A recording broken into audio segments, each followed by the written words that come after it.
today we're gonna do a low centerpiece. The tools that we're gonna use is good old chicken wire, really nice and simple. You need a good sharp pair of snips that are clean, and we have some floral tape.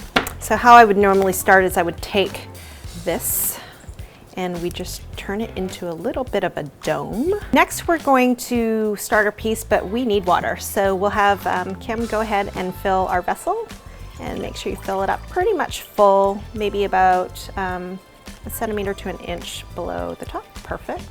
So I'm just gonna lay out our greenery first.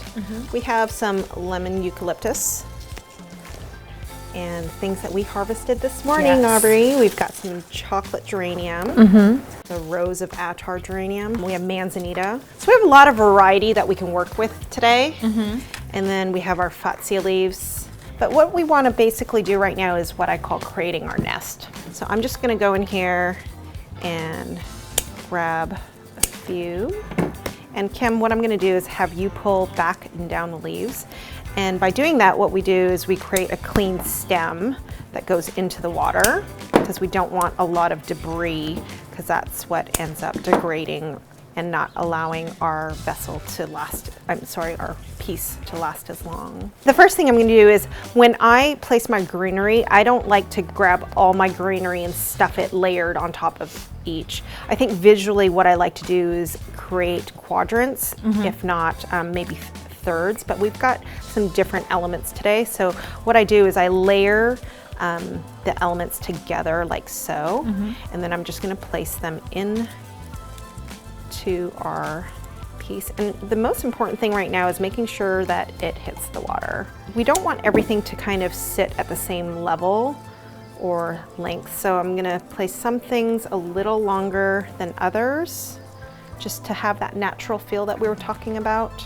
We've got the geranium. So we will probably reuse some of these leaves. So maybe we'll pull off 2 more, Kim. And as you can see structurally, this has a really, really nice upright stem. So I think we might use that for some vertical height. Okay. But this, I like how it's naturally just kind of curving downward.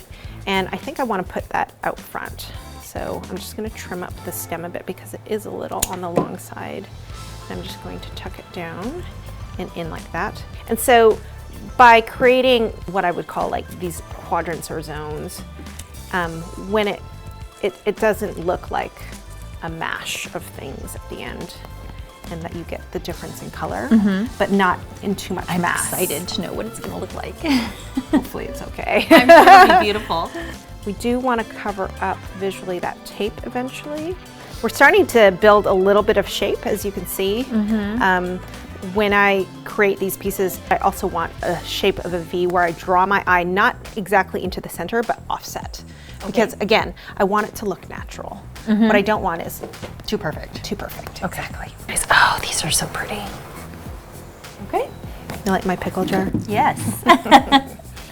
Okay, so as you can see, this tall one has a very, very natural V shape to it. And I'm kind of visually seeing that we have our V shape here. So I'm gonna place that guy in.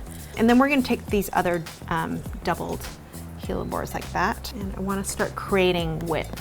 So we're gonna go next with the camellias. Okay. Because camellias have that very rigid kind of branch, and we wanna be able to work around them and not try and shove them in later. So as you can see. Now, would you leave all these leaves on? It depends. It depends how much green you want to see. And I always say, leave it on. We can go in and take it off. And take it off later. Aubrey, where would you like to see this? I don't want to mess up your shape. Nope. I don't know, something like good. that. Yeah, we're good. That's actually really good. You're a natural. I try. Just judging from what I'm seeing right now, I'm going to start with this one here. And I'm going to come up into here. That's the trick with the narcissus, is that you have to be pre-cut sort of thing for, you know, otherwise you're doomed when you get like over too long. What other advantages are there for getting them fresh from the garden versus? I think they last longer because there's next to no refrigeration time. We rest the blooms for at least 3 to 4 hours. These are like the accessories? The accessories. So pretty.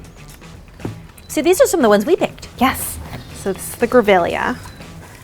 How fun are these? They're kind of exotic. They are. And see how it has a shape like that, Aubrey? I almost, I want it to flow. Feel like this piece is flowing out. It's amazing how quick it took shape as you started to fill it in. Yeah, I think honestly a lot of times it's just building your foundation and then you just take off from there. It could be as simple as this. It's beautiful.